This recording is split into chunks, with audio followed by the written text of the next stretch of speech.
All right, hold your breath, everybody. Here we go. Audio commentary for Leviathan from 1989, directed by George P. Cosmatos.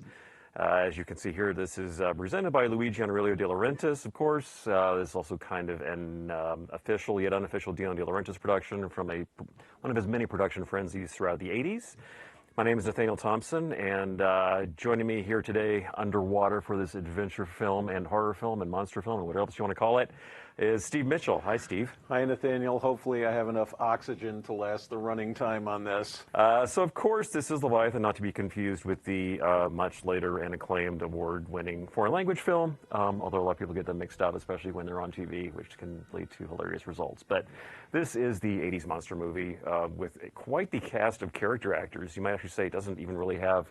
by our today's standards, any real leads, you might say. They're all sort of character actors. Peter Weller, of course, had been in RoboCop, which had him poised for being a leading man, but he's really more of the character actor type and kind of went back into that later on in the 90s. But you've got Ernie Hudson, Amanda Pays, Richard Crenna, etc. Richard Crenna, of course, being brought back on because, of course, Cosmatos had used him in Rambo First Blood Part 2, which was the biggest hit of his entire career by a pretty significant margin. Of course, tried to replicate that later on with Cobra, his Stallone follow-up vehicle. Right. To your point about the cast, I mean, back in the late 80s, virtually everybody in this movie fell under what I would call the familiar faces act. That, oh, I know them, and a number of people were probably known by name. I think if this movie has a strength, I think it's because it has a really good cast. And I think that in some ways, I think the cast is better than the screenplay that they, the words they utter, let's say. But it once again shows that even in a fantasy horror picture, if you have a strong bunch of actors, they do so much to get the football downfield into the end zone. And I think this movie really benefits from that. Also, just saw a credit for one of the MVPs on this film. That is the cinematographer Alex Thompson, who, of course, is probably most famous for shooting Excalibur. He had started off, he was a camera operator for Nicholas Roeg on things like Far from the Madding Crowd, Fahrenheit 451. Also shot Legend for Ridley Scott. But some really interesting work on this film. He really, utilizes every single penny at his disposal here. Of course, if you've watched the extra bonus features on previous releases of this, he and the effects team were sort of different opinions, shall we say, about the lighting on certain scenes because in order to sort of flatten it out and give it this sort of certain look that he had to blast a lot of light on some shots and kind of expose some shortcomings in the latex effects in a few shots, which are kind of hard to ignore. You'll see it coming up. But again, that's sort of the charm of practical effects at the time. Yeah, and I think this movie benefits from a guy like Alex Thompson. In fact, all of the crew in this film, in their own way, are kind of stars or mini stars. Thompson, as you said before, I think was best known or best noticed for doing Excalibur. I mean, he had been working as a camera operator, clapper loader. He had worked as a second unit cinematographer. He had also worked, doing like effects work on the Superman pictures. And, Thompson is a great example of one of the things that the British were great for is like if you start out as a clapper loader, perhaps even before that, some kind of a gopher, an assistant, and there was a way to rise up in the ranks. And part of what that system was about, and it's true in America too, but I think I always felt in England it was a bit more so that you could be an apprentice with a goal towards becoming a cinematographer, and there was a way to climb the ladder. And Thompson is one of those guys who climbed that ladder and in many ways had this extraordinary career in British cinema. Now, he had worked as, like I said, he'd done clapper loader work, which is really like a second assistant camera here. Second unit, DPs, et cetera, et cetera. But, before he became known as a cinematographer, he had worked on pictures like Superman, as I said before, Casino Royale. He was, I interviewed him some years ago, and he was an uncredited camera operator on that. Not the Daniel Craig Casino Royale, but the one from the 60s. Moulin Rouge, which was a John Huston picture. He worked on Lawrence of Arabia. He worked for Roger Corman on Mask of the Red Death. He was a camera operator on Dr. Zhivago. the 7% Solution and the Man Who Would Be King, again with John Huston. He was a second unit guy. So he literally, his experience in the business reflected the experience that anyone could hope to have working in British cinema. And I met Alex Thompson some years ago. I was doing some special features, and he's a very low-key guy. You know, I mean, I was kind of in awe of him. One of my favorite movies of his is Year of the Dragon, which he did for Michael Cimino. And he worked again with Cimino, and he shot The Sicilian. And he had told me he was very proud of that picture. That, you know, he had felt that if he had to pick a movie that he was really satisfied with in terms of the look, that was it. And he was just a delightful guy. He passed away not too long ago. But, you know, his movies to me, you know, like if you were to think about his style was to adapt to the picture. Although his lighting and his use of color, I mean, I always think of very heavy color saturation with his films. And in this picture, maybe a little less so, because they want to try and make these sets, these great Ron Cobb designed sets, look a bit more realistic. And if they had upped the, you know, if it was brighter in terms of exposure, but brighter in terms of color, they might have looked a little less authentic and realistic. Yeah, of course. Well, right now, I think the use of the name Jonesy, which we see in the scene here, is probably a bit of a nod to Alien, which is one of the many films that this gets. Oh, sure, this yeah. gets compared to. If you read the reviews when this came out, of course, people, you know, definitely noticed that it was very, shall we say, akin to certain films that came before. But Alien was the one that came up a lot because of the formula, of course, being, you know, you have a crew of men and women working aboard a ship, and there's a monster aboard, and they sort of get picked off one by one, and they have to fight it off. Although by this point, there are a lot of other films, of course, that had come along. John Carpenter's The Thing, of course, but the big kahuna that you can't really ignore is James Cameron. And I think the way the script is written, the script itself, the dialogue, I think, owes much more to Cameron than anyone else, because James Cameron has a very distinctive sort of blue-collar approach to his dialogue, especially in Aliens and The Abyss, and to a lesser extent in Titanic, but especially in those two films.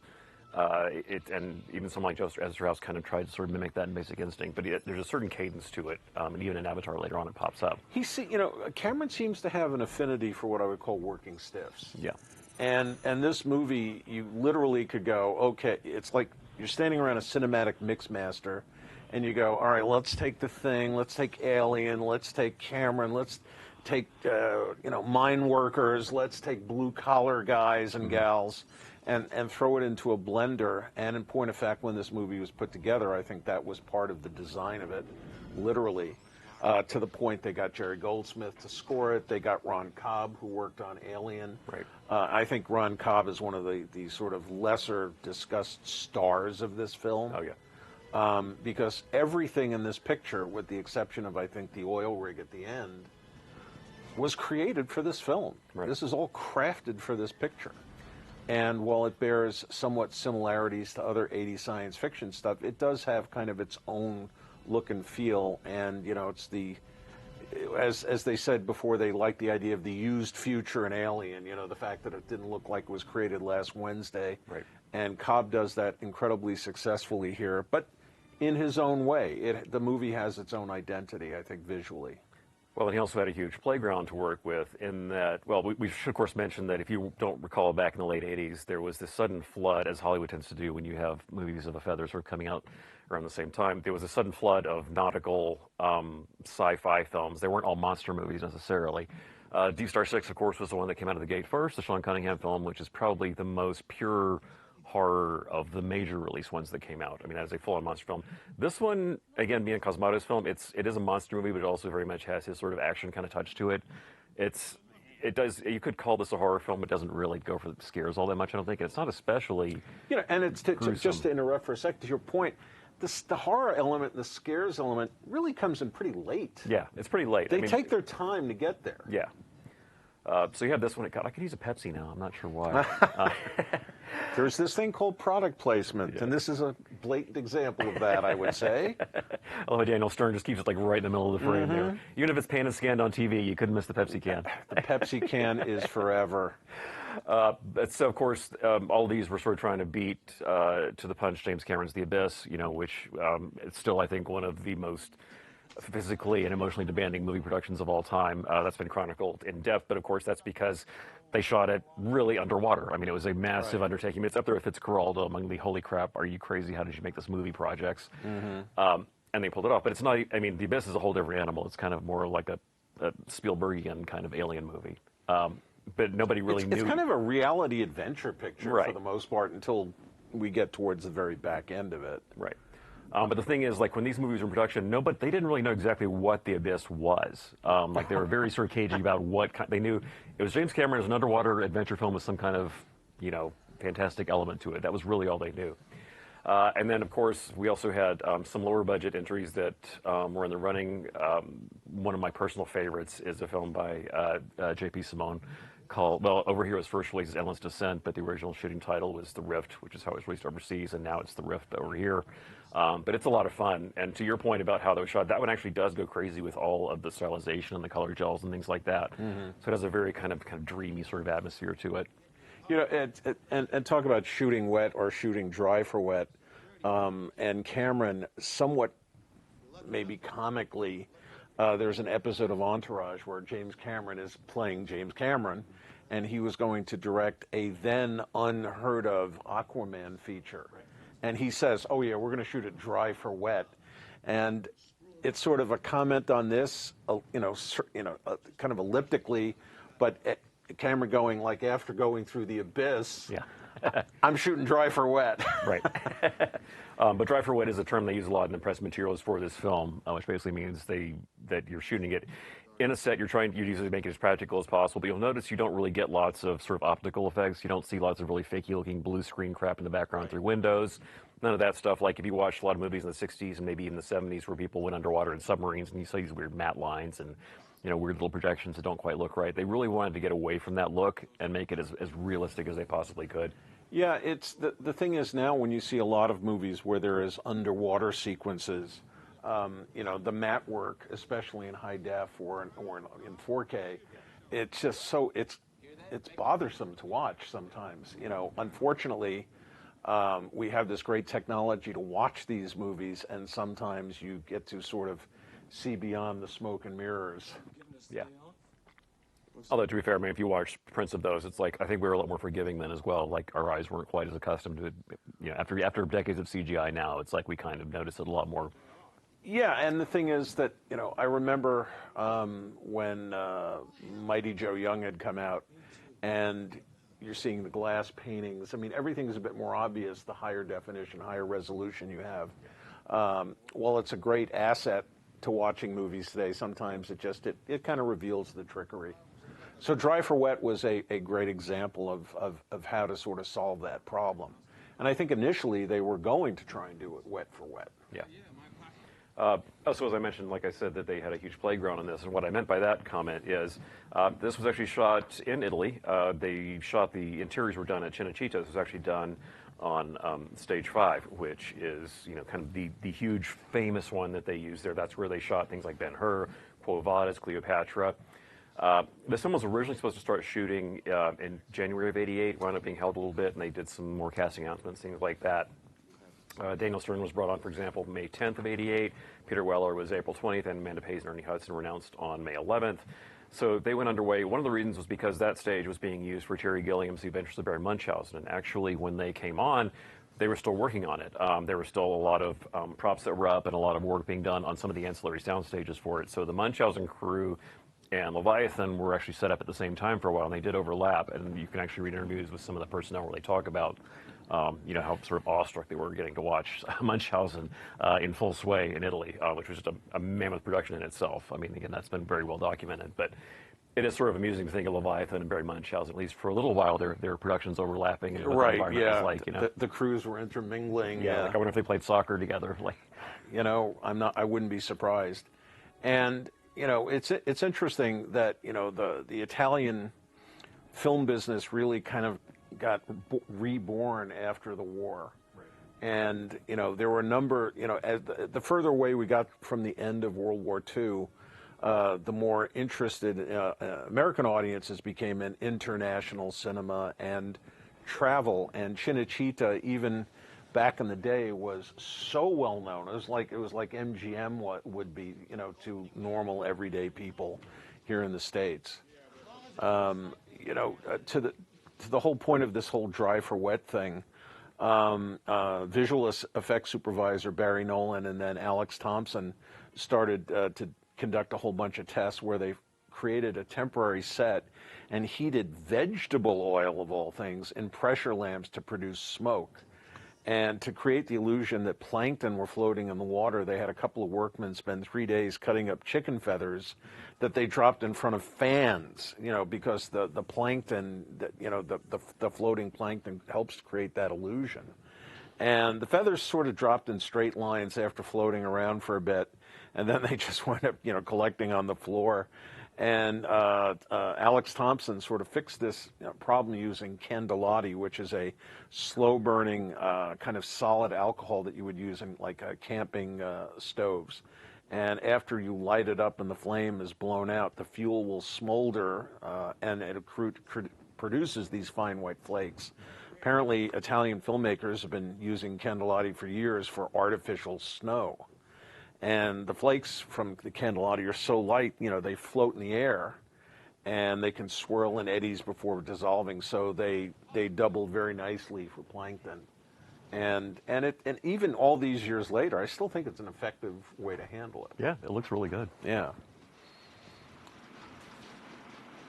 Now, of course, we should also mention, before we get too far in, the score for this film, I think, is one of its most notable attributes. It's been reissued many times over the years. We originally, of course, it had a vinyl and cassette release back in the day, and CD, and then it's had a big deluxe edition. But that is, of course, the score by the great Jerry Goldsmith, who, of course, had famously scored the Rambo films. Of course, he had First Blood, followed by the second and third films in the series. The second, of course, being helmed by Cosmatos, as we said, which I think is, one of his great 80s adventure scores. And you can definitely feel some DNA from Rambo, First Blood Part 2, kind of trickling into this film as well. If you play them side by side, you can sort of hear him sort of playing around with some of the same tools. Also, you hear sort of the cousin to this picture, Alien. Composers have a tendency to sort of reuse their sort of tropes and create similar musical fingerprints in their scores. And this is a reunion picture with Crenna and Goldsmith. You sort of say to yourself, how does primarily an American TV actor like Richard Crenna get stuck in this? I'm sure he loved doing the job because he got a paid vacation to Italy, to Rome, but it's because he had worked, with the director previously. And who wouldn't want to work with Jerry Goldsmith? And I think, to your point before, that part of what's effective about this is the eerie sort of quality of the score. Also, one of the tricks that Goldsmith came up with was he recorded whale sounds, and he used that as part of the score. And even though Goldsmith is I would say he's more of a classicist in terms of knowing about theme and melody and everything like that, he was also very adventuresome in terms of the way he used sound effects or sounds of certain instruments to give, to put fingerprints on that particular film. And while Goldsmith didn't go for a lot of sort of trickery with sound effects, whenever he experimented, which I think separated him from his other colleagues, usually the result was really very, very effective.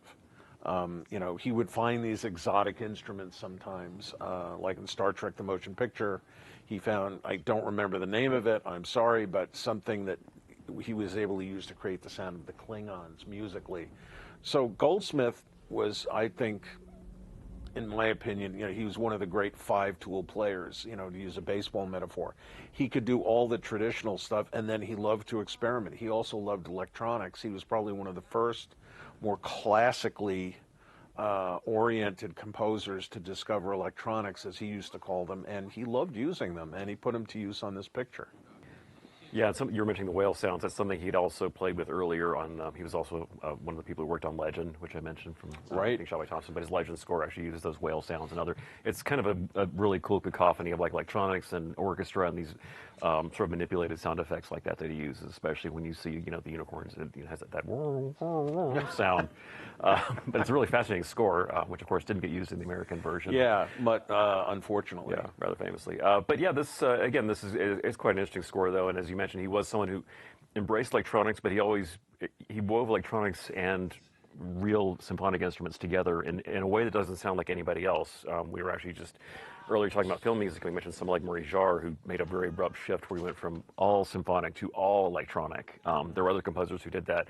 Whereas Goldsmith didn't. He was always sort of playing around and mixing everything together and coming up with these strange combinations. He was doing it like a chef, which just kind of makes it interesting. And as you follow him all the way to the end of his career, you can still feel him messing around with that. To your point about him being a chef, he had all of these successful meals that he's concocted.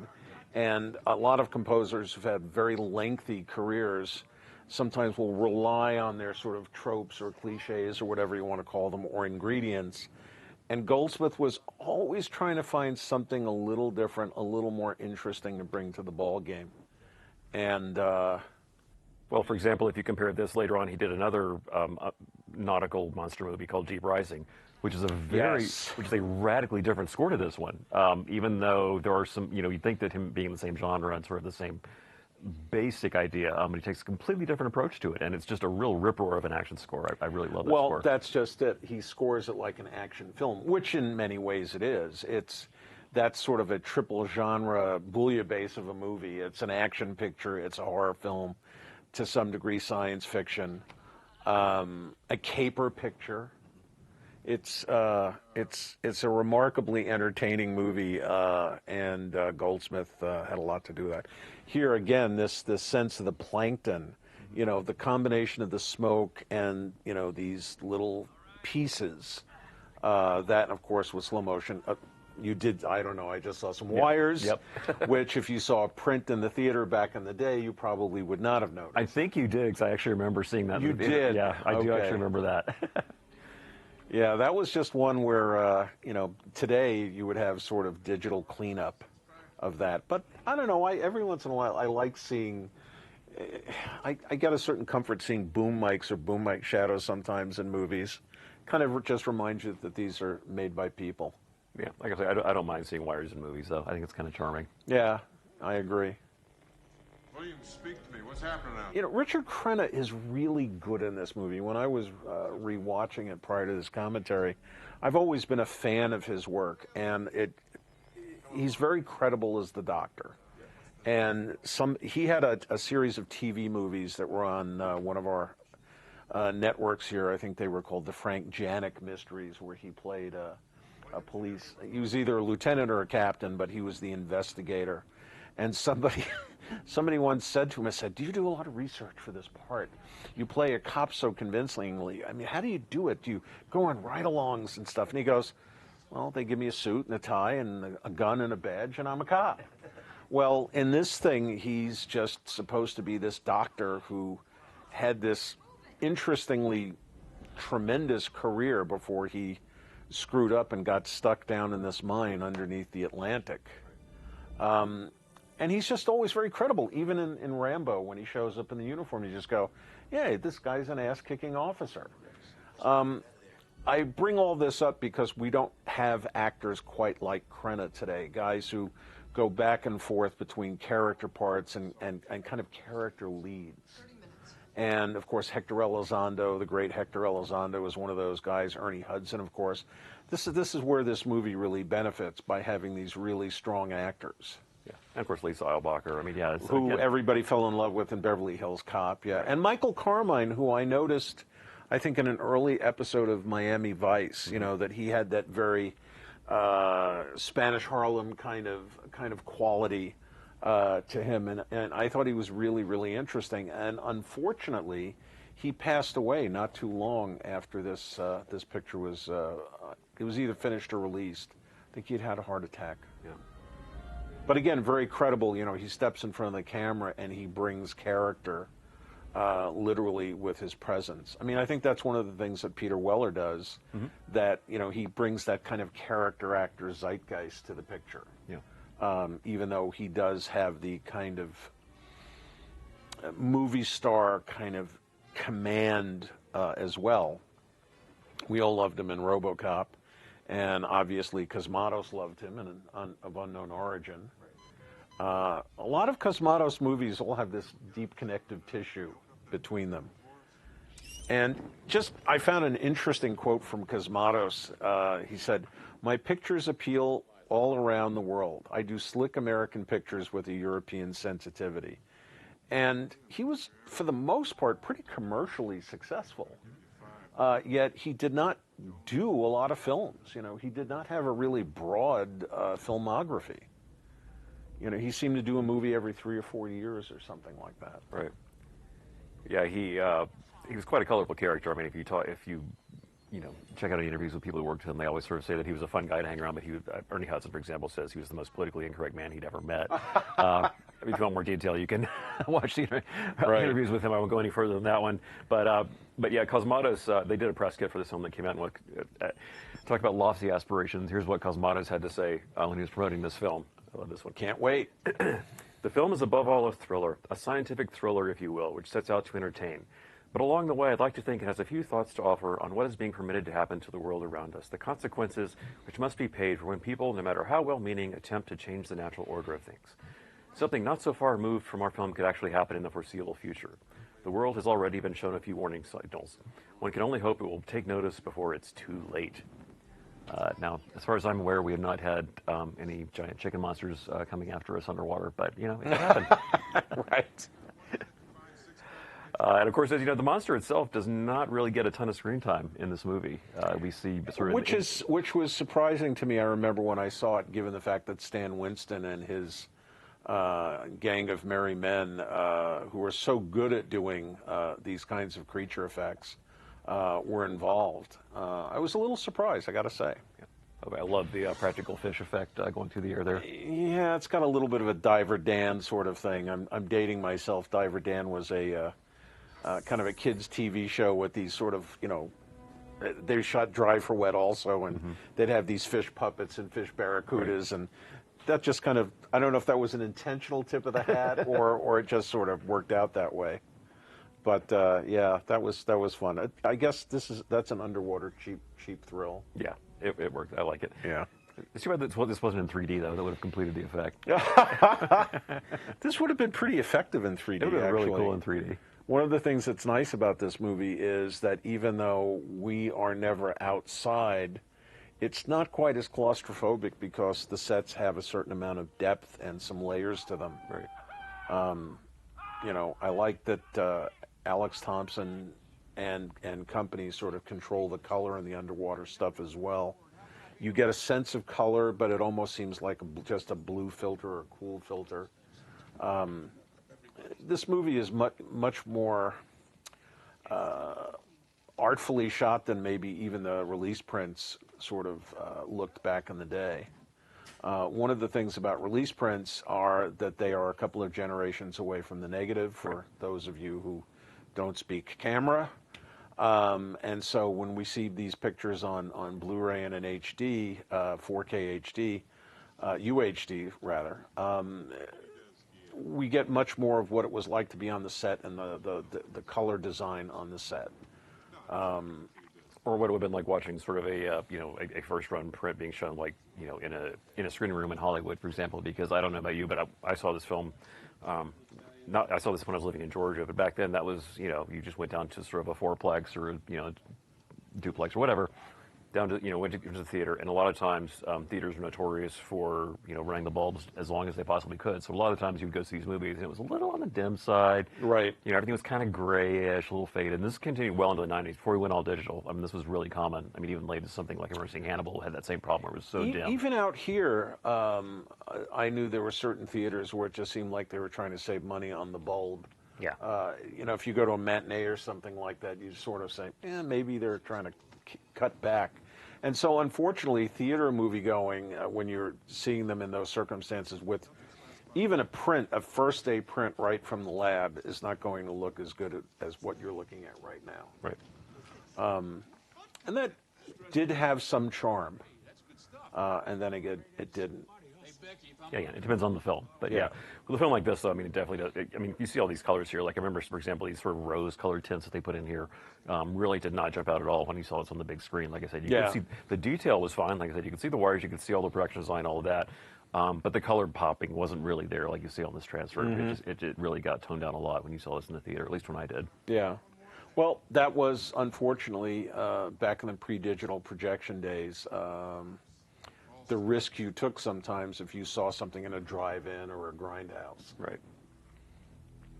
Now, while they were shooting this film, one interesting thing that actually got a surprising amount of coverage, if you look back at the old Hollywood trades when they were running while they were making this film, but something that went on for about a couple of weeks was in May of that year, not too long after they had started shooting, there was actually a strike that hit them because basically the union leaders in Italy had signed up the crew, everybody who was working on the film, they were signed up to do a 6-day work week, but they didn't actually consult with the actual union members, and they were like, no. And so there was actually a strike. The actual strike itself only lasted for one day outside of Cinecittà, and they brought out the signs and everything. But they were like, no, we work 5-day weeks, and that's it. We want Saturdays off because that's how Italians worked. And and Peter Weller actually expressed sympathy. They did a full story with Peter Weller where he said that he was actually on their side and that the walkout was justified for the crew members. Aurelio De Laurentiis, agreed and said, okay, fine. So they went back to a 5-day week, as they wanted to. They were trying to make it more like an American-style working system and get it done faster, but that's just how it went. But that lasted the whole time at Cinecittà. They were using an Italian crew. When they go to the exteriors at the end of the film, that was done in Malta. But that's it. Everything else you see in this film was inside the studio. And I think it's to their credit, again, of everyone involved, that you don't really feel very claustrophobic or suffocated. You kind of feel the scale of where they shot this. This movie really does feel very big, and you can definitely feel like where those dollars went on screen. Yeah, unlike sort of science fiction pictures from, say, the 50s, I'm thinking of It, the Terror from Beyond Space, where, it's a claustrophobic movie to start with, literally because they're inside a rocket ship. But the thing is that they at least had different levels that were dressed differently. I think what happens is your eyes tend to, if the sets are different or the rooms are designed differently and dressed differently, your eye sort of says, oh, this is more, this is not the same place. And again, tip of the hat to Ron Cobb, who is a guy whose name I became very familiar with when he was essentially an illustrator cartoonist. I think he did a cover of Famous Monsters of Filmland with Frankenstein and the Wolfman fighting each other on the cover, and that had a certain dynamism. I said, who's this guy? And then over the years, Cobb had done cartoon work, and then the movies back, and then he kind of got brought in as a production illustrator or prop and vehicle designer, and this movie is really a great testament to sort of how his style for creating environments is done, perhaps more than any other picture he's done, because he was the designer of this picture. And of course, as you can see, this was shot anamorphic 2351, and it uses the space very well. And of course, again, that's also going back. Things like Alien, for example, was a game changer in that, because you mentioned The Terror from Beyond Space. But movies like that, sci-fi monster movies, were normally sort of very cramped looking. They were kind of cheap looking for the most part, very claustrophobic, whereas Alien really opened it up. And so this film is really taking a lead from that, where again, it's making full use of the width of the frame. As you can see here, they're really going to town with it, which is not immediately after Alien. Oddly enough, they didn't really jump on that. Things like Galaxy of Terror, for example, Forbidden World, the Roger Corman stuff. They didn't really do that. Which James Cameron happened to work on those movies. Exactly. Yeah. Yes, he did. And Cameron himself actually did on Aliens, for example. He shot it flat. It's a 1:5:1 film. He's normally a guy who either shoots flat or he'll shoot. I think he Super likes 35. he likes height in the frame. Yeah. And I think when you shoot the scope ratio, you kind of lose that unless you have really seasoned cameramen with seasoned eyes for composition. But that shot of Richard Crenna there is an example of what Sidney Pollack, who loved widescreen, would say. Well, I want to have that face, but I want to feel the set around that face, even in a close shot. And I think that's one of the great, values of shooting in the scope ratio. I mean, here, this is a great example of showing the room And again, they are stuck underwater in this place that I'm sure gets really old really fast, but visually for the audience, it just seems fresh and new, depending upon what corner you come around and how it's lit. Speaking of fresh and new or lack thereof, can I point out, it always kind of like disturbed me the fact that Peter Weller doesn't wear socks in most of his scenes in this movie, like working underwater, but wearing those shoes without the socks. I'm like, that has to feel absolutely disgusting. You know, I think that might have been a Weller choice. Weller might be a guy who just doesn't like socks. Yeah, maybe so. Yeah. But yeah, there's a shot earlier on where you actually get a good look at it. There's like a pretty long scene where he's standing there and you can just you see it. I'm like, that really cannot be comfortable if you're really underwater, which he's obviously not. But by the way, when I went to see this movie, I had sort of fallen a little bit for Amanda Pays. I think the first movie I saw her in was Oxford Blues with Rob Lowe.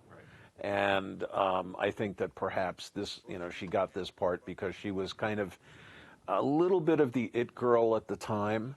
But then you look at her and you go, what is she doing in this place working for this company? But then when they at least give her a little, she probably has some deeper character than the rest of the characters, because we at least know why she's doing this, why she's training. She wants to be an astronaut. And I thought that was really, really interesting, especially considering she was British, and how a British gal got on this underwater mine. I don't know, but I wasn't complaining. And the year she shot this in '88, not the year it came out, but when she shot this, that was the same year that she married Corbin Burnson, who of course was huge on LA Law at the time, and they're still married to this day. Yeah. So they are one of the longest running, I think, Hollywood couples around. Great couple. Which I guess goes to their credit. Yeah. Long-term Hollywood marriages. I frankly did not know they were still married. So I'm sure Corbin Burnson fell for her too when he saw her in Oxford Blues, like the rest of us. We should go back and talk a little bit about the script. The script went through a number of rewrites, and the final revision of the script is pretty close to what we're actually watching. Major differences in the revisions are that Meg Foster, who plays the character of Martin, in all versions of the script, Martin was a man. That I guess he had to be the bad guy, and then what they did is they turned the bad guy into a woman. And, Meg Foster has that somewhat inhuman, slightly alien thing because her eyes are so blue. And but really, every time you see a Meg Foster movie, she's going to be a bad guy right away. Even in They Live. Sorry if you haven't seen They Live. I guess. She's sort of the good guy in the Nico Mastarakis movie, The Wind. Right. But there's just something. When she's playing it, when it's and Meg Foster, when she's playing a supporting role, it's like she's a villain. Yes. There's no question. Yeah. I don't know. It's just something about those blue eyes sort of work in that regard. And so once they cast Meg Foster, they had to change some of the lines of dialogue to make them seem less, perhaps, taunting to Beck, Peter Weller's character, but more in caring with her seemingly caring and concerned, empathetic stance that she takes. But, she's obviously, deceitful and treacherous. And George Cosmatos kept the very final scene in which Beck hits Martin in the jaw unchanged. And I think maybe in today's universe you couldn't do that. But given who she is and how she performs and how she deals with them, you kind of go, yeah, she earned it.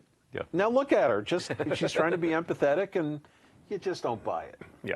But I think it was a clever choice to cast a woman in that part. Oh, it totally works. But yeah, if you know who Meg Foster is, which again, that's more for us who follow character actors. Right. It tips you off right away. So you see her on that screen, you're like, oh yeah, she's evil. But the thing is, though, to your point, if they had cast any guy, you would not trust him. Right.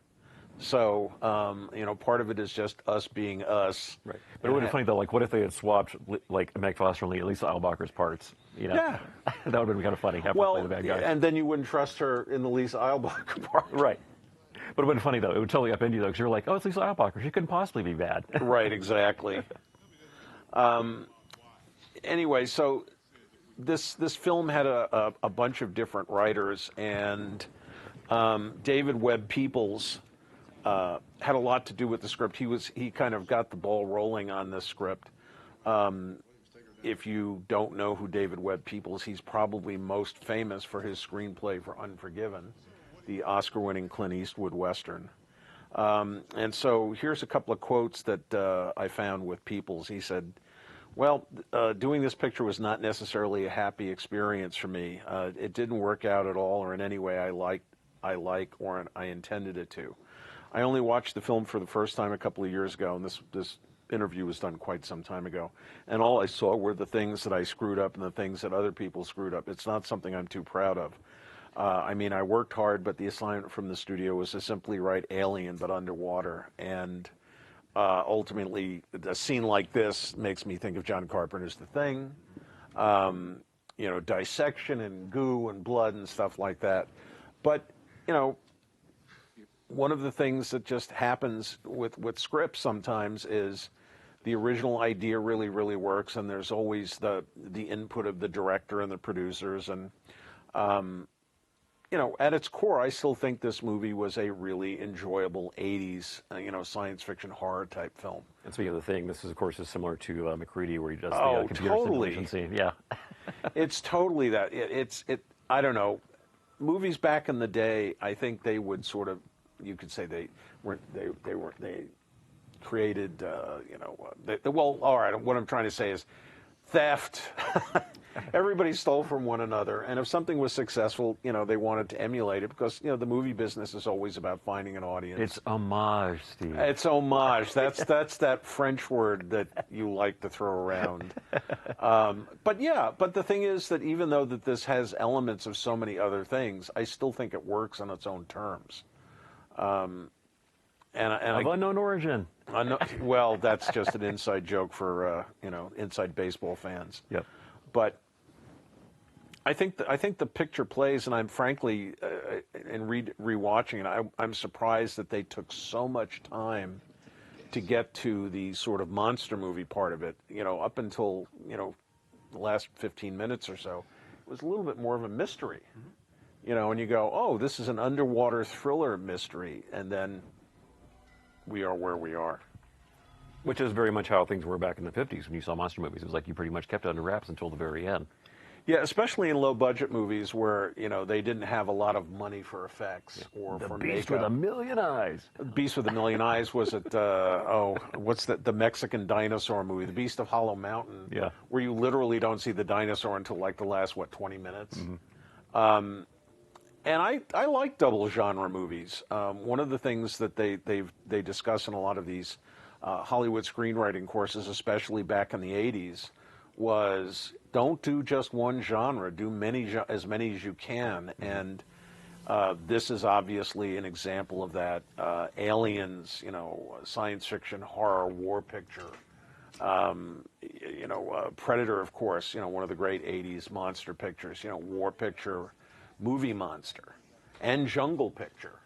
And Most Dangerous Game adaptations. And Most Dangerous Game adaptations, et cetera, et cetera. And this is fairly common. And, you know, as a fan of these types of movies, it never really bothered me that much. No, it's totally fun. But yeah, it's always fun sort of like playing Spot the Reference, you know, where you sort of see obviously what they were watching when they came out with this movie. Sure. Well, and here's one reference. Hey, it's RoboCop. Right. But yeah, so we should talk about, of course, we'd mentioned Aliens. Stan Winston, of course, or Stan Winston Studios, I should say. Oh, worked yeah. on Aliens. When we say Stan Winston, we're talking about a whole crew of people at the time, not just Stan himself. He was obviously the head, but Stan Winston Studios was kind of like one of the powerhouse sort of little, that's where you went if you wanted like state-of-the-art special effects in the 80s. You know, won plenty of Oscars. Aliens, of course, was, you know, a huge, not only a huge hit, but an award winner at the Oscars, which was a rarity for genre film at that time. But a lot of the folks who worked on this film had also worked on things like Aliens and Pumpkinhead and whatnot. And Pumpkinhead is which was co-written by a friend of mine, is I think one of their greatest accomplishments, Yeah. where they took something and created something functional and totally original. And Stan happened to be the director of that picture as Right. well. So you had a guy who understood the genre and creatures, creating this great showcase. right. And so, yeah, Stan Winston and his team were sort of the practical monster effects equivalent to ILM, George Lucas's ILM. Yeah. They were always the first phone call. And yeah, so there's been a lot of sort of interviews over the years with various effects people about sort of the monster in this film versus some of the other ones compared to something like Pumpkinhead, of course. Pumpkinhead being a much more sort of vividly realized creature than the one in this film. Right. Ernie Hudson, for example, refers to it as a monster chicken, but they call it sort of a monster stew, whereas like they had various sketch artists and lots of sort of molders and different people would come with different sort of aspects of this monster. By the way, I see Ernie Hudson showering in his undies for some reason. I hadn't noticed. It's like they didn't quite manage to block it out. I guess they're trying to make it look like he's naked, but it didn't quite work. But they would all come up with different aspects, and so Stan Winston would kind of delegate and be like, okay, I want you to sketch this part that he came up with, and da-da-da. They would sort of play musical chairs, and they actually described as sort of a kind of sudden death process where they wound up sort of honing it down and down and down using different people's contributions to they came up with this monster. But George Cosmatos wanted a monster that was sort of piecemeal, where you can actually see that it has some human parts on it. You see the face, that it does look like sort of a makeshift kind of patchwork of a beast. Right. Which is very different than what you would see in something like Pumpkinhead or in Aliens, where you have sort of the queen alien. A specific design. Right. I mean, this monster in many ways is literally a bouillabaisse monster. Right. It's supposed to be a kind of fish. Yeah. But it's more than that. Yeah. And there were a lot of sketches done for this, but ultimately Stan Winston and Cosmatos felt that should be based on real aquatic. The spine, sort of metaphorically for the creature, has to feel realistic to something that you would find in the sea. Yeah. And then they added the other monster movie tropes. I mean, it's you don't have enough time, at least for me as an audience. I don't feel that I had quite enough time to soak in all of the creature. That they probably put more work and more detail into it than you can see perhaps on a first viewing or even a second. Yeah. Well, the funny thing is, when I saw this film when it came out again, I saw it, I think, opening weekend in the theater. But like maybe a month after that, if you had asked me to describe what the monster in this film was, I don't think I could have told you. I think I would have said fishy with teeth. Yeah. That's about as good. But like, yeah, it's kind of bony looking. Yeah, but I didn't. I've recently seen some sort of either maquette photographs or something where you see the real design, and it sort of looks like a fish with some legs, but it's not quite that simple either. I kind of wish it had a little more screen time, personally. You saying you're not going to pick us up at the scheduled time? No, I don't trust her at all. Yeah, especially when she was smoking before. Yeah. Now, of course, we'd mentioned this being a De Laurentiis production. At the time that this came out, by that point, well, jump back. So September of '88, mid-September, that's when De Laurentiis had announced the latest iteration. He's the guy, if you look up his history, he went through a lot of different companies, different enterprises over the course of his career as a producer. So right before this film came out, he had started a company that was called the Film and Television Company. As generic as you can get, but that was his latest iteration. Wow, I don't even know if I knew that. Yeah. I would have thought that at this time, this is like, what, is this post-DEG? Yeah. So, well, yep. So, okay, he had made Evil Dead 2 was one. So all the DEG films that he'd been done, which were mainly based out of North Carolina, of course. Right. This was during that transition period, and he'd also had an outfit called Paradise Films, where they also handled picking up distribution overseas for various other movies and putting them out around the world. But when they announced this, they're going to set 8 films in production. They're going to do something that was called Field of Honor by Wolfgang Peterson. They also announced Evil Dead 3 by Sam Raimi, which, of course, ended up becoming Army of Darkness much later than planned, as well as what were going to be Soviet co-productions, really big-budget Soviet co-productions of Catherine the Great and a remake of Amphibian Man. So in an alternate universe, all this came to pass, and we have all these amazing international De Laurentiis productions that came pouring out at the very end of the 80s and early 90s. Things didn't quite go that way, but oddly enough, in that same announcement, they had also picked up the foreign sales for The Rift, which, as I mentioned, was the Spanish-U.S. co-production. That was also kind of one that was trying to repeat the Abyss. Right. And that wasn't the only one. There were other ones around the same time. Roger Corman, of course, had to jump in with one called Lords of the Deep. So, right. Which is probably the cheapest of all of them. Very cheapest of all of them. But yeah, it's really, it was very surreal if you were around at the end of the 80s and all of a sudden if you went to the theater, it's like it seemed like every month there was some kind of underwater movie suddenly coming out. It was really bizarre. Yeah, it sort of, it kind of went from a subgenre almost to its own genre. Yeah. The other thing that's interesting about Dino De Laurentiis, just for context, well, he started as a more traditional Italian producer doing product that was more European. Mm-hmm.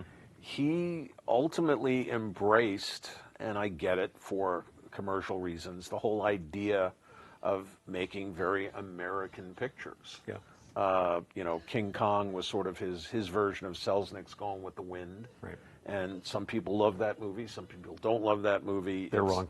It's it's aged kind of favorably over the years.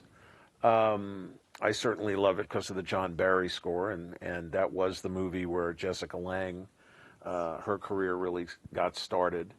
I love everything about his King Kong, but anyway. That's another commentary for another Yes, time. But that was particularly disgusting. Really good effect. It was there. very good. But you know, Dino did movies that were very American. You know, like Cosmatos. I mean, Cosmatos was the right kind of director for Dino, or the Dino gang, because they were making American movies, right. even though if they made them in Europe. Like even a movie like The Cassandra Crossing, which Cosmatos did for Lou Grade and ITC. While it's very European, it's also very American. Mm-hmm. And well, it's a weird one because it feels very Italian and yet also very Irwin Allen at the same time. Yeah, very much so, and it was kind of slipstreaming off the disaster movie genre or subgenre, and then, you know, but it was also an action movie, political thriller. Right. And it had the big all-star American cast. I mean, you know, some of these movies people don't think fondly of, but I still do, and this movie in ways is similar. I miss these kinds of movies. I mean, some of them are better than others, obviously, but I do miss that kind of movie made for the world, made for as big an audience as possible. And Dino was always a guy who was thinking of the audience. And maybe one of my favorite movies that Dino was involved with, of course, is 3 Days of the Condor, which we did a commentary on. Right. But, you know, Dino was not interested in making sort of regional pictures or certain movies just for a part of the world. By the way, that was a nice little piece of shadow play on the wall. Yeah, and again with the rose gels, yeah, which I think are just very effective. You don't really see that gel color too much in movies. I think the very first time that it popped up, it was a fairly new gel when Dario Argento had used it on Inferno back in 1980. Right. So occasionally in the 80s you'll see it pop up, but it really never got employed that much. So I do love seeing it turn up in here. Again, it's a very underused color, I think, when it comes to gel lighting. You know, there is a thing in film that I don't know if we really have today. So many movies are influenced in post, and the color timing and the color look of a picture can be designed at a workstation. But when this movie was made, everything that we see, the result of this movie, the color, the use of colors, primaries versus non-primaries, the rose-colored gels here, you know, the rose-colored gel here creates a sort of warmth. And it almost feels like, especially with this great practical effect, that this is almost like an incubator / oven that's baking this creature together. And Alex Thompson and the production designers made these decisions. Everything in this movie was done in front of a camera lens. And I talk about this a lot in the commentaries that we do, because it's important to me to point it out, because they're not saving it in post. They're making the decision before the movie goes to post-production. Where so many movies today, you just sort of see that, and it's not ineffective, but a lot of movies seem to love teal today, when we're recording this in 2023. That it's sort of like full color, but with a monochromatic sort of overall color look. That's oftentimes decided in post-production and done digitally. I just like the fact that I'm feeling the creative hands and fingerprints of the various crew people in this picture, including guys like Jerry Goldsmith, who is helping to tell this story in musical terms. Right. The other big difference is, for example, now they use for the past maybe 10 years or so, they've used what's called previs, where especially action scenes, but even a scene like this would be done, right, where basically the whole scene is blocked out on a computer. It's essentially computer storyboarding, where everything is set up before you even shoot a single frame of it. It's already done, basically. And you're sort of like it's like storyboards to Hitchcock. Hitchcock used to do extensive storyboards, and he felt that when, you know, he was done with pre-production, he'd made the movie, and the rest of it is assembling. Right. At least with that, it's like you still have the craftsmen sort of making their own touch. Like, you can still feel the fingerprints in front of the camera, and you feel on this too, whereas if you look at some of the recent monster films that are done that are so CGI heavy, and it's all, you can just sort of feel that it's very mechanical. It's all very blocked out, and it doesn't quite have that same kind of tactile quality, I think. So, well, and the atmosphere is sort of created digitally. It's not necessarily created on the set, and that's the difference. And I think older horror science fiction movies, to your point, hold up today because I don't know how else to say it, but we're feeling the creativity a little bit more. yeah. Corporate filmmaking today, these pictures are made at workstations around the world. Yeah. Everybody was a Cinecittà when they did this. And also, you have to, going back to Dino De Laurentiis for a minute, he was a guy who absolutely, he was a businessman, and he definitely had commercial ideas in mind, but he was also a guy who really loved genre. I mean, he made no bones about it. I mean, this is the guy, he made so many Stephen King adaptations. I mean, he Right. loved Stephen King, and he cranked out all of these movies in the 80s because he loved this stuff.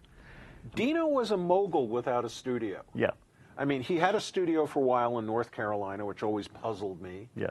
But he created a studio down there which had an infrastructure, and he did an awful lot. Like, for example, Alex Thompson did Year of the Dragon, where they built the Chinatown sets down there. Yeah. And so Dino, for a little while, I say Dino like we're pals, Dino for a little while was really a mogul in the old school sense. And like Jack Warner or Sam Goldwyn or, Louis B. Mayer or Well, in Italy, he was a mogul. I mean, yeah, he was a mogul. He was a real breakthrough guy because, I mean, he was the guy who actually got, like, for example, 8.5 was a game changer. He got the best Yes. foreign language film Oscar, but that was a big deal, and he was the guy who actually got the Oscar for Italy. He was the Right. one who got to take it home. Right. So, I mean, he was like a big mover and shaker at the time. And he was getting Americans to come to Italy. He was, like actors like Anthony Quinn and Kirk Douglas would go over there, and they did pictures over there. That, again, the late 50s, early 60s, post-war international cinema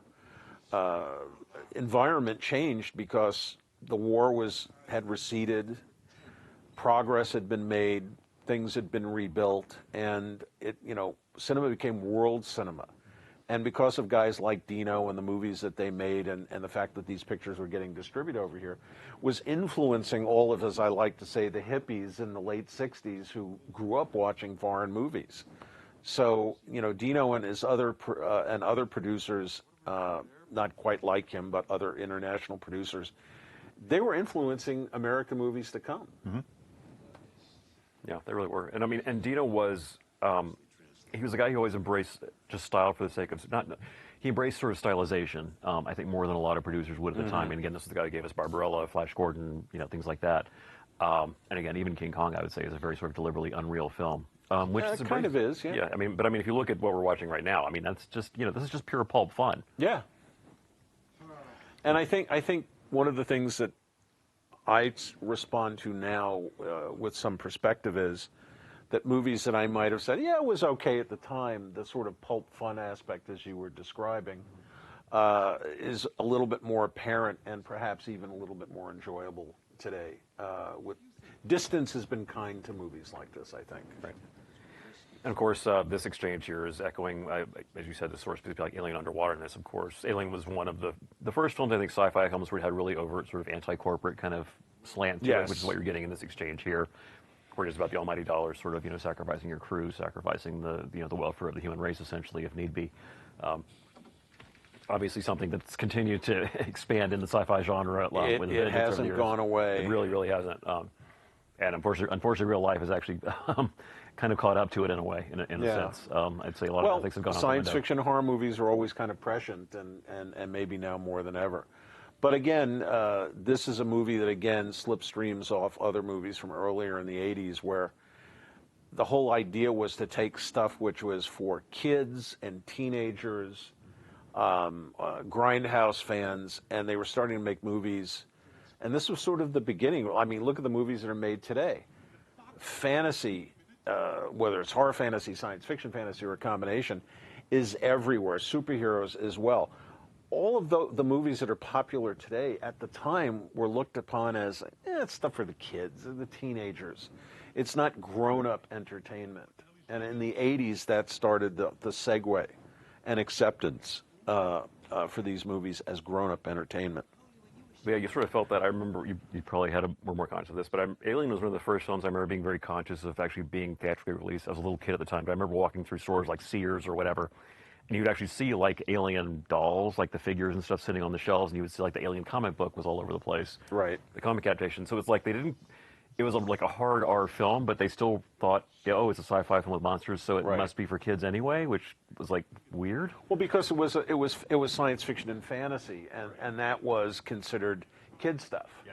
Just the way comics were considered kid stuff for the longest time. In fact, comics were designed to be cheap entertainment for kids. And so what happens? The kids grew up. And the kids who were fans of comics became comics artists and writers, just as the way fans of genre pictures, guys like Joe Dante, for example, immediately comes to mind. He was a fan of these genres, and then he became a genre maestro. Yeah. And just the whole idea is that, again, money dictates so much in Hollywood, and when those films started to make money, everybody wanted to be in that business. But grown-ups came into the business. Cosmatos is not a genre specialist per se for this kind of movie. He's an adult. In fact, he's a very literate guy. He had this huge collection of first editions of great books and great literature. So he's bringing an adult perspective to this. She looks like a friggin' robot. I'm sorry. She looks like the Terminator's sister. Which I'm sure was totally intentional. Oh, it totally is. Well, yeah, you had mentioned, for example, earlier, we had said, of course, that his other big genre film before this, if you can call it big, was Of Unknown Origin with Peter Weller, which is, probably one of the best of the giant killer rat movies. There aren't that many of them. Is that a genre? It is. There are a few of them out there, oddly enough. Food of the Gods is the one I always think of. You got Graveyard Shift, you got Nightmares. They are out there. But that one is interesting because, first of all, it is hinged on Peter Weller's performance, and he is really excellent in it. Yeah. I think it's kind of one of his big breakthrough films where it proved he really had the chops. And there's always something a little eccentric about him as a leading man. At RoboCop, it worked because of who he's playing, but Buckaroo Banzai, for example, was supposed to be a big launching pad to make him into a movie star, but the movie's just so weird, and people have caught up with it. Right. It's a huge cult film. People eventually kind of got what it was going for, but at the time, people were like, they couldn't process what it was. It was weird for the time, and the time was becoming more accepting of those movies. Right. So it was sort of about maybe 8 or 9 years ahead of its time. But Peter Weller was really good in that. But of Unknown Origin, it's not just a monster movie, that it does have this inverse chestburster here, by the way, from Alien. Right. Or to me, I think of this as a giant leech. You talk about walking through rivers and swamps and getting leeches. Well, this is like on steroids. Right. Science fiction steroids. Yeah. Not the best glass break with the stunt guy. It's okay. Yeah. But of Unknown Origin, you can sort of feel that he was taking that a bit seriously because it is kind of also this sort of domestic unease. It's what Stephen King called the Amityville horror and things like that, where it is a sort of, that it really preys on the feelings of you've got this house, if there's something that's going wrong and you can't get rid of it, like what do you do? If you're stuck in this financial trap, you're in quicksand, what do you do? And it really taps into that very nicely, which is why I think it's aged really well, because you can still identify with that. It's an anxiety that you can still feel. It's the money trap in a haunted house. Yeah. With a big rat. Yeah. Which here again, it's you're in here, you're stuck in a corporate mousetrap where they really don't give a crap if you ever die. At its core, this is kind of a haunted house movie as well. Right. Alien being the greatest example of the science fiction haunted house movie, but they're haunted house movies. Right. Along with the 50s creature feature movie. Of course. Again, here, this might be a similar set that we might have seen earlier, somewhat dressed and done differently. But look at, again, the use of the color, and this is theatrical lighting. This is not digital monkey shines. I actually use monkey shines. I can't believe it. But it's again, it's all part of the design. And again, these sets are cooler in temperature, and it's a subtle thing, but when you see, you just sort of, the movie feels a little different, a little more threatening, because the sort of look of the movie has changed. Yeah. I personally would have loved to have seen whatever the creature really is bursting through that door. Yeah. And that, I wonder if they actually shot that, because it would have been very similar to, again, the Godfather of all these movies, The Terror. Yeah. Yeah, but oh well, not meant to be. Yeah, I actually sort of get the feeling that maybe they cut back in many ways some of the reveals and the monster stuff. Now, maybe it wasn't done successfully, which is usually why something is cut. But well, that is pretty common. That especially if I mean, you got to be careful how you shoot your monster as well. I mean, again, this goes back to Jaws, the most famous example, of course. Whereas if it doesn't look good on camera, you don't use it. So if you sometimes the less you show is the it's and I think other than the fact that I'm kind of greedy as an audience, I want to see what the monster really looks like in super detail. Yeah. Again, it's a case by case thing. Yeah. Obviously, I mean, again, the opposite of Jaws would be something like the infamous example being Night of the Demon. Where they were never supposed to show a monster at all, but the monster was just so damn good. Monster's great. They put it right up there right at the beginning of the movie, and it works. And just, I know we're talking about this picture, but that's a movie to see. Just considering it's 70 years old or something like that, and the monster still holds up. I think that's one of kind of the fun things about going back and rediscovering these type pictures, and you go, I wonder how successful the monster holds up. I wonder if it's still credible or believable. And I think to the credit of Leviathan, whatever the creature really is still pretty credible and believable. See, they actually really used flame there, and today that would have been done digitally. Yeah. God, how much do you love Ernie Hudson in this movie? I love Ernie Hudson. I recently met Ernie Hudson, and he's as nice a guy as you would imagine he is. He's very similar in real life to the character he played in Ghostbusters. Yeah. It's like he always just brings that extra something to every movie he's in. Like it's just there's a certain just warmth you kind of feel inside every time you see him pop up in a film. It's like you just something about his face. You just like love him every time you see him pop up. Yeah, and I think it goes to a thing that's very popular in television for many, many years. A lot of actors had what they call a Q rating, which is like likability and popularity kind of put together in one. And Ernie Hudson is one of those guys who you would expect would have a great Q rating because you're always happy to see him. Right. Yeah. That's why I still think to this day he's very undervalued. Like he really should be on the poster for Ghostbusters because he's the blue collar guy of that quartet. Like, well, he's the non-egghead. Right. He's the guy that you actually identify with. He's the one you're like, he's the guy that you would be if you were on that team. Right. Well, he's a guy who needed a job, and he just happened to work for those wacky guys. Yeah, he doesn't get all the great comedy stuff, but I just don't think it would have worked as well without him. Like he just brings that extra special something. It grounds it. One of the tricks to doing any movie that's fantastical, I think, is how grounded is it? How credible does it seem? One of the secrets to a movie like Jaws or Aliens or Predators, like you just believe that world exists. Mm-hmm. Just like, again, part of the success of this movie is, and again goes to Ron Cobb, is I believe this place. I believe this workstation. I believe that people actually spend time there. They don't live there forever. They do it in I guess months, however their contracts work out. But I believe they stick Garfield posters on the wall. Yeah, Garfield posters, and then you see Daniel Stern. He's got Playmate pictures taped up and stuff like that. Yep. Set decoration is something that I started really paying attention to some years back, and one of the studios that I think was great at it was RKO. Oh yeah. That RKO always created sets that looked like they'd been around, where other studios, the sets looked like they were made on Wednesday and shot on Thursday. Mm-hmm. And this is part of the success of this movie, is that this is a real place, and these actors, who you generally don't associate with science fiction or horror, they're real world actors. I mean, Hector Elizondo, this is one of the most fantastical movies he's ever been in. Most of the movies he's in take place in New York City. They take place on the street. Right. And so that goes to a subtle form of audience manipulation, saying, well, this is the real world. This could happen to you.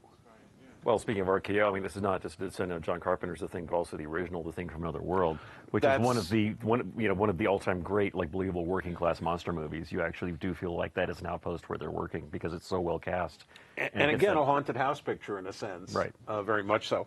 But that's my favorite movie of all time. And one of the things, after having watched it so many times, you pay attention to the sets.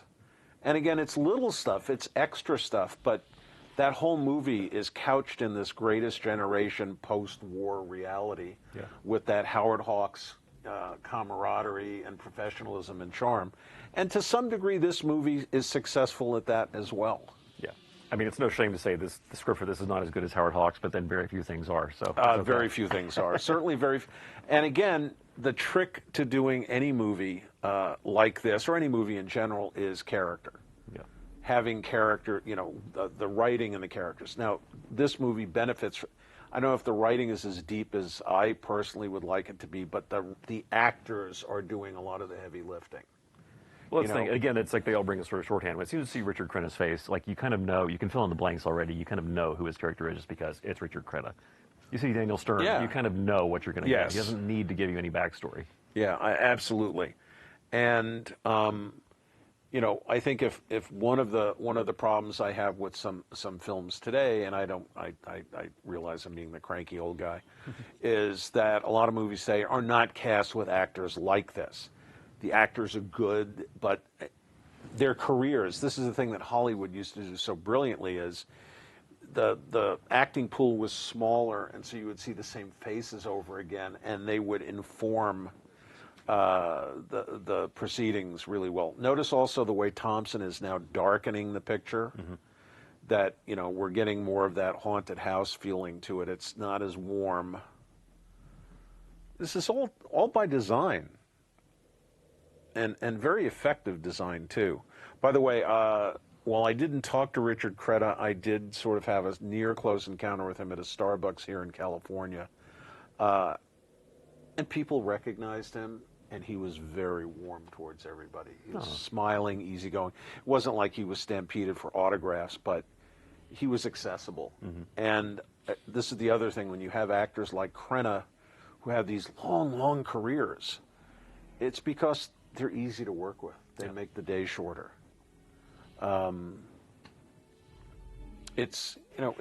Hollywood, if you sort of look at the totality of its mosaic, how things work, when you see actors time and time again, chances are those actors are, well, one, they might make somebody a lot of money. But two, if you see them time and time again, it's because people said, yeah, I like working with that guy. Mm-hmm. And Richard Crenna, for me, played kind of a hillbilly in what was the Walter Brennan TV show, The Real Hillbillies or something? But he was not playing a sophisticated, learned, intelligent character like this, or some of the other characters. So he's a really fine actor, and he plays good guys and bad guys at the same time. Right now, I don't know if he's a good guy or a bad guy, which is really effective. Well, it's that ambiguity that always serves him well. Even going back to one of my favorite performances he ever gave, I think, is in Wait Until Dark, because he always straddles the line where you're never entirely sure how good or bad he is to the entire film. By the end, you're actually kind of on his side. Right. I won't say more than that, but like the way that his character ends up in that movie is a real surprise, because you're always kind of like, I don't know, through the whole thing, and then it just yanks the rug out from under you in the last 30 minutes. Yeah, one of the other interesting things about the Stan Winston crew and working in Italy is. Sometimes language was a little bit of a problem. Mm-hmm. Richard Landon, who was one of the effects technicians, said, in my log from that show, you can tell that there were some real language issues, because a lot of the times, instead of words, I drew pictures of nuts or bolts or that kind of thing. I'd quite often have to draw a picture just to make clear what we're talking about. Going on, he says there were cultural differences too, such as the Italian crew's tendency to drink large amounts of red wine at lunch. They'd say, here, have some wine. And one of the other Winston crew said, and we'd say, thanks, but we're not allowed to drink while we're working. Of course, every once in a while we'd sneak a little, but nothing like the way those guys were drinking it down. And again, even though film is an international industry and culture, the culture of the location sometimes would have a big effect on the crew. The British are famous for taking tea time in the middle of the day, and they get really bent out of shape if they can't have their tea. Yep. It's something Roger Corman had a hard time with the Mask of the Red Death. But oh, did Roger have a hard time with that? I'm not surprised, because Roger... Right, well, because that was the longest shoot of all of his Poe films. It would slow things down, yeah. That shot there of the latex hand, by the way, that's the one that they pointed out as being one where the lighting kind of exposes some of the shortcomings, a little bit in latex in there, but it's still a cool effect, though. I like it. I think it looks good. It's very Rob Bottin-ish. And Rob Bottin being next to Stan Winston, probably the big go-to guys from makeup and creature effects in the 80s. Right. But yeah, it just had a kind of a nice nightmarish quality to it. And this isn't a film that really indulges in a ton of that. I mean, again, we do see some of these kind of creepy, grotesque sort of Right. horror moments. But it doesn't really, I think because they sort of learned because of how badly the thing did at the box office, they used a little bit, but they kind of scale it back enough where they don't think it's going to gross people out too much. Because a lot of Right. critics were really put off by the amount of sort of nastiness in that and gooiness in that film. And of course, now the movie is looked upon as an absolute classic. Yeah, now it's like one of the greatest films of the 80s. So. Yeah, one of the greatest films of the 80s. Personally, my favorite John Carpenter picture. And going back to what I've been blathering about cast, look at the cast on that picture and how that cast grounds things. Yeah. So incredibly effective. I think if you go back and read the reviews, almost every review I remember when that came out, they said that they couldn't tell the characters apart, and I'm like, are you kidding? Like, that was actually I think one of the greatest pieces of ensemble casting in terms of physicality. Yeah.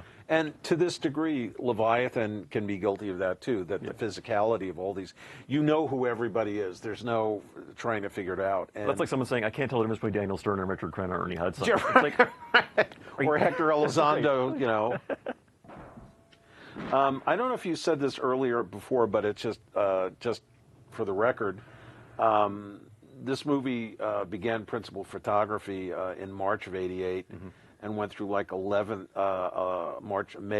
in 1988. But some reports said that it began in April of '88. But as we said before, virtually this whole picture was created on stages in Rome. I would love to have some idea of how many actual stages or they used for all these sets, because it isn't 2 or 3 sets. It's a lot of sets. Yeah. Well, again, a lot of this was built, again, as I said, they used what's called Stage 5, which is just enormous. So what they did was they kind of divvied it up and built like these sort of mini sections, sets inside there. Yeah. And yeah, the shooting schedule, this is weird because I mentioned originally they said that it was going to shoot in January, and then it kept getting delayed and delayed. And they would start announcing cast members all the way into May. So they were doing like some of the outdoor production stuff was being done before some people were even on the movie yet. It's a very strange sort of shooting schedule. Yeah, it's funny that we were talking about Roger Corman before, and I worked for Roger, that he preaches organization and maximization of time, knowing when you're shooting one shot, you should be able to say to the crew afterwards, "We're going over there. We're going to do this," and it's amazing that Roger has done historically what he's done for the money that he had over the years as a filmmaker, producer, and then just as a sort of a mogul producer of low-budget pictures. But it's amazing how disorganized some productions can be.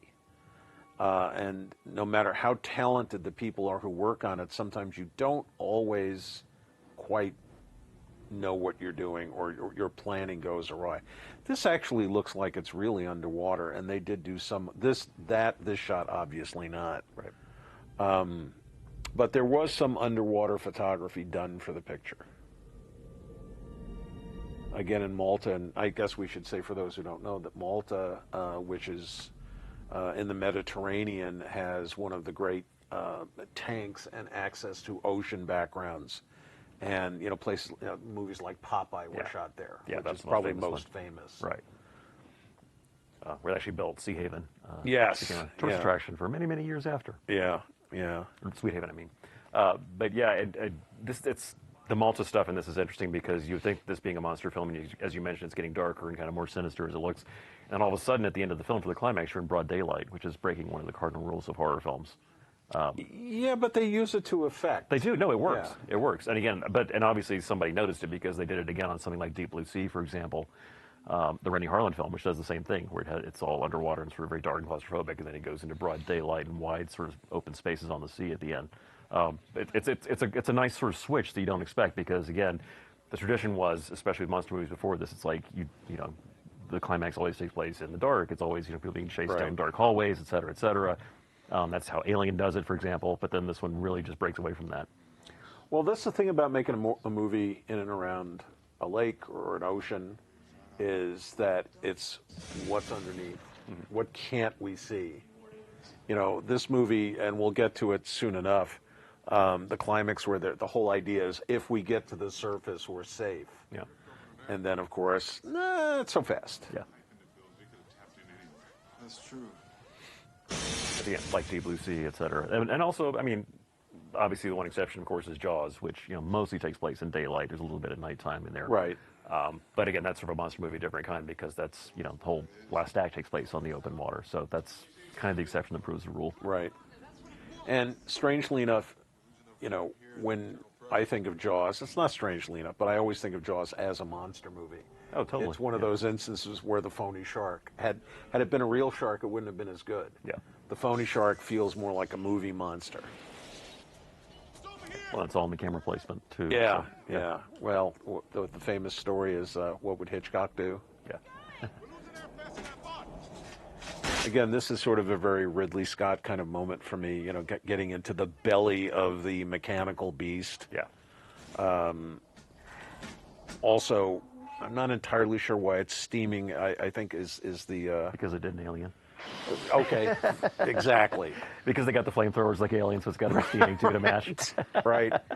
Well, again, these are all, you know, they fall under the heading of genre tropes, but again, oh, there you go. Again, I wanted more of that. I actually wanted more of that. But Larry Cohen told me years ago, I don't mean to name drop, but I made a movie about Larry Cohen, that, you know, if you're familiar with his It's Alive movies, the Monster Baby movies, he tried to show as little as possible of the monster babies because he didn't really want you to get a good look at it. Mm-hmm. Not because it wasn't effective, because Rick Baker had worked on it, but you know, the whole idea is the less you sort of know about something that's coming after you, the sort of the more threatening it is. Yeah. There's a backup air belt. Yeah, well, as I said, it depends on what the story demands. Because no, that's great. Yeah. That's great. I just thought that up. Yeah, this is very Lovecraftian here, almost like a It Stuart really Gordon is, gag. isn't it? It's just another part of the, you know, all of these ingredients that go into the soup that makes this movie up. Right. Like, for example, maybe it was intentional, like these sort of snake-like creatures, worm-like creatures. I'm not quite sure how they interact with the overall design of the monster, and I guess maybe that was intentional, that it can be whatever it needs to be at the moment. Right. Yeah, I'm not entirely sure if they had an actual rule book for the monster when they made this. But. Yeah. It's kind of, it is what it is to me. Again, going back to the whole lighting in the picture, it's almost like Alex Thompson is lighting this almost like a black and white film now. Yeah. Deep shadows, you know, deep blacks. You know, the bleakness of the movie is being amped up, no pun intended, with the electricity there. But this movie is somewhat deceptive, and it's got like a couple of different styles for each level of where the drama is at. Yeah, I mean, aside from the blue accents here, yeah, this could almost work in black and white. Again, especially with all the tentacles and stuff, which is something that, especially if you look at something like rather famously the example of Frank Darabont's The Mist, which is where if you look at the black and white version of that, whereas the tentacles in that look way better monochrome than they do in color. For whatever reason, sometimes the monsters just work better that way. Well, I'm a big fan of black and white movies in general. You know, black and white is perceived of as like, oh, well, the world is in color and it doesn't represent, but when it's done right, it's artistic. And I think the way Alex Thompson is photographing this, he's lighting it like black and white. And when you do a color movie and you light it like black and white, where you have strong blacks and strong shadows, very effective. Yeah, which is also something you could say for like Alien, for example. Of because, course. Again, it uses such beautiful contrast and gradation and things like that. I mean, you could actually shut the color off on that and it would work really well. Aliens, not so much, but Yeah. just because the film stock wouldn't really lend itself to that. Right. Yeah, you kind of, I think this is one of those moments where I think Peter Weller may have lasted a little too long. Sometimes in horror movies, you know, horror movies have a different reality than actual reality. It's very hard to strangle a human being, you know, but you presume because it's a monster. Again, that great thing with the face is just, you know, pushing out of it. It's just really imaginative stuff. Yeah, for a second there, you kind of wonder if they're going to pull an alien and like kill off the supposed main character. Like it would have been kind of funny if they did kill Peter Weller off, like, 15 minutes before the end of the movie. It would have been very surprising, and Yeah. now that you bring it up, I sort of say, yeah, that might have been cool. Yeah, which William Friedkin did around this, right before this, rather famously in a film I won't name because I don't want to spoil it if you haven't seen it. Okay. But there is a rather notorious example of that backfired at the time because it wasn't a huge success, but now it's like one of the great sort of, gotcha moments in Right. in 80s cinema. Right. The other thing, one of the knocks on this movie a little bit was that one critic had sort of said, this is a survival of the best-looking cast members type movie. Yeah. Well, that being said... Or survival by the credit order. Well, there is that as well. Yeah, in fact, Ernie Hudson on the earlier release of this film, he actually bemoans the fact that his character gets killed at the end in the way that he dies, and he just says, "It's stupid. Like, why do I have to die right there? It doesn't make any sense." He actually mentions it many, many times. So he's obviously still a little annoyed that they kill him off at the end of the movie. Yeah. Which I can't really blame him. There's really actually no reason for him not to survive to the end, but oh well. Since the suits now are kind of an important component of the movie, I found some interesting stuff where Steven Berg, who is one of the conceptual artists who worked for Stan Winston, apparently they made a dive suit for each of the lead actors, but they were commissioned to build the old-style mechanical underwater dive suits that the crew wears to explore the sunken ship. And they said they made one custom suit that could be retrofitted to every actor. The suits were made of white fiberglass. They're white fiberglass shells, and they had joints in them, and they weren't as light as the actors would have enjoyed, but they were as light as they could be made, considering basically they were very big and they were very bulky. Now, I think the suits are great because they look like they can withstand the pressure. Now, also somewhat reminiscent of the suits in Alien, but we won't make a big deal out of that. And apparently they had bellows at the bottom of the feet, so when a character would step down, it would squirt out some air to make the dust on the ground, and this is their words and not mine, poof out. It was also shot at 48 frames per second, and it looked like it was in slow motion underwater. The faster you shoot a movie, frame-wise, the slower it looks on camera. And oftentimes a lot of miniature work is done that way. Just to give it, slow motion adds weight on screen. I just love the idea. Oh shit, that's what the hero says. Well, of course, you have the Alien-style countdown as well. Right. Well, a countdown is a very key component for creating suspense. You hear about that, in screenplay school and in screenplay books and stuff like that. Yeah. All goes back to Goldfinger. Yeah, it all goes back to Goldfinger, doesn't it? Well, in this case, you're not looking for a cat. Oh, well. That's true. That's true. And again, this is, shot fast, and then they had that, the floating plankton and everything like that. And it's still very, very credible all these years later. Mm-hmm. And actually, some pretty decent, imploding effects here. Yeah, I kind of like the way it's sort of folding in on itself. Yeah. It's not like anything that we've really seen. Yeah, it's a nice change from the usual, just, kaboom. You're right. And they would have had some sort of flame in the explosion, even though it's underwater. Right. Part of what's nice about the way they're doing is using light, almost creating the illusion of an explosion. And, well, there you go. Yeah. That wouldn't happen. But still, at least they gave you some imploding there. It wasn't just a big... Yeah, well, one of the things about the 80s is they like blowing stuff up. Right. Even if you were underwater. But again, it's also sort of like the old haunted house sort of, imploding on itself. It's, it's poltergeist. It's, right. It's Amityville horror, all the stuff streaming down the walls. It's, again, it's fitting with tradition. Yeah. Well, also, all of those probably second unit shots of the sets being destroyed and everything like that, there was enough of it that you really get a sense of the largeness of this place. And I think Jerry Goldsmith's music now is starting to get a little hopeful. Yeah. The score is not overly melodic or thematic through most of it.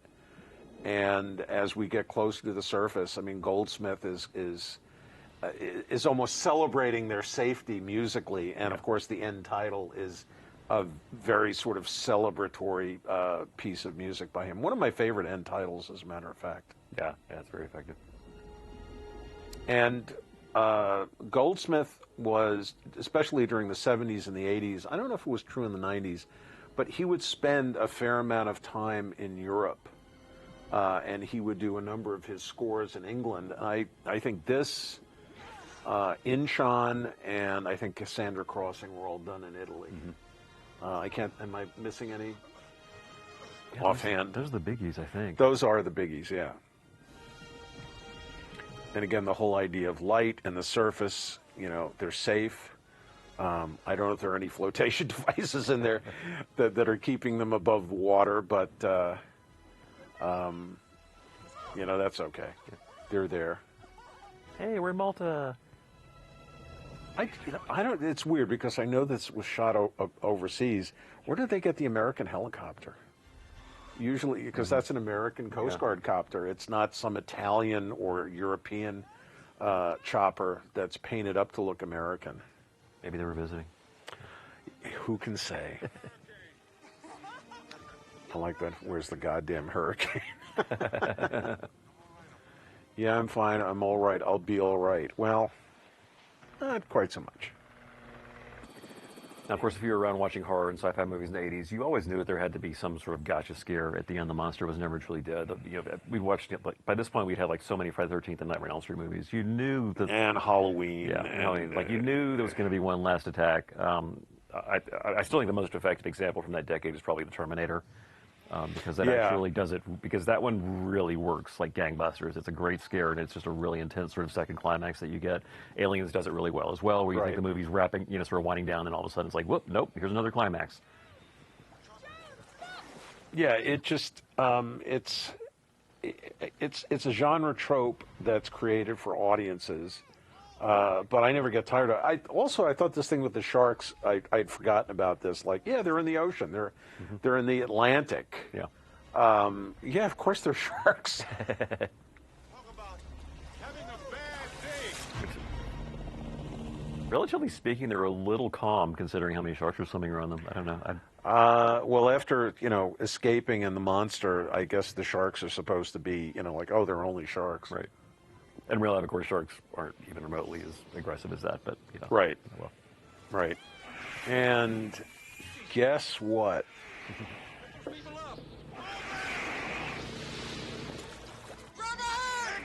Yes, here's the scene that annoyed Ernie Hudson. Yeah. and I have to say, being somewhat critical here, I kind of wish they had made a little more of a meal out of this. But maybe it was just one of those things where they shot more and it wasn't as convincing. Mm-hmm.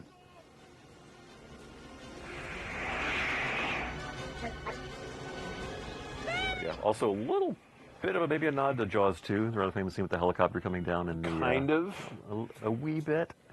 And sometimes I wonder if the stuff is intentional or not intentional. Mm-hmm. But again, all of these movies are kind of related to one another. Yeah. Peter Weller getting his variation on "Smile, You Son of a Bitch." Yeah, right. Well, and again, the monster had to blow up. Right. You got to get some chunks in the water. Yeah. Like I said before, I think I would have enjoyed a little bit more of a meal with the monster, but ultimately, there's a great shot in Jaws where you sort of see the shark come up, and then you see the frame or two afterwards, and you just sort of see how phony it looks, and you go, it's cut tight maybe because it had to be. Yeah. But, that was what the director wanted. He wanted to sort of mishmash a monster, and they showed as much as they could, I guess. Right. Well, unfortunately, in the world we live in, for storytelling purposes and movie purposes, sometimes less is more. But I think we're at a point where the belief is more is more. I mean, you go to see a monster movie, you want to see the monster. So. It's true. It's true. Well, that's the balance, isn't it? Yeah. How much do you or don't you show? Yeah, I mean, now we live in an age where we have like shark attack movies coming out, at least one or two a year. But Right. it's like I won't name names, but it's like there's a certain film that came out earlier this year. But it's like if I go see a giant shark attack movie, I want to see the giant shark. I understand what you're saying. And there's one that just came out that did not do that, and I don't know why they did that. So yeah. By the way, I sort of wonder if De Laurentiis and his production company had an agreement with the Coast Guard that the helicopter has to look really great in every shot. Absolutely. And it has to have X amount of screen time. But I never gave up on you. Yeah, and here's the moment you were referring to Yeah. earlier. Yeah. A lot better. I don't think anybody could be offended by that. I think she spent her time earning that during the course of and the then story. some. She got off easy. Yeah.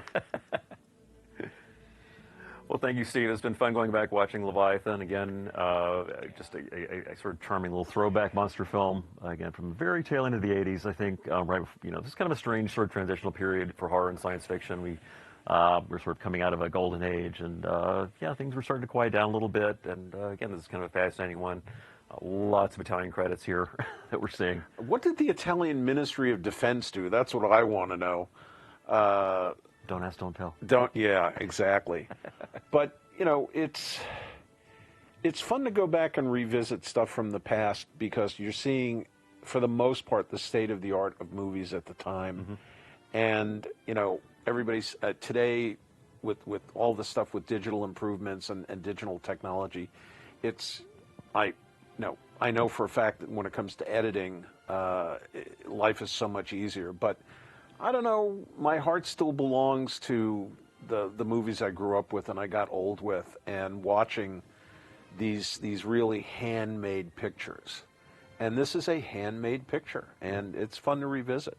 It is. And again, just a huge roster of talent I think that we sort of took for granted at the time. The fact that they all work together on one project like this. It's, we won't see something like that again. Yeah, and today, previs is conceptual artists, storyboard artists, production illustrators. Mm-hmm. Again, these guys sat around at a drawing board and they tapped into their creative inner creators. Inner creators. Listen to that. Mm-hmm. But they tapped into things that they thought that were cool. They knew what they could build, what they could create, and again, the handmade nature of this. Right. And some of these effects guys, I think Steve Johnson went on to have his own company. Yeah. It's interesting to see that apprenticeship factor that I was talking about earlier with cameramen. In the special effects guy, this guy David Lewis Udall is a guy who's done all kinds of interesting effects for movies at that time. It's almost like old pals, and it's almost like a reunion. Arthur Morton, someone who's worked with Jerry Goldsmith for a long, long time. Oh, yeah. And also have to give a big shout. One of the stuntmen there, if you're an Italian horror fan, Ottaviano Dell'Acqua, that's a name you probably noticed from lots of 80s horror movies. He was in so many great Italian horror classics. Worked for Lucio Fulci, Raz Nights of Terror. I mean, just goes on and on and on and on. But yeah, he was one of the key players in Italian horror. So yeah, it is amusing to think of him popping up on something like Leviathan. Yeah, well, it goes to the whole notion that the international movie community is kind of still a small town. Yep.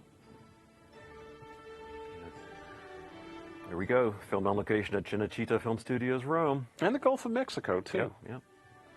This was fun. Yeah, and, of course, you got the special thanks, which was, it was like always at the end of movies in the 80s, And Penthouse for those pinups.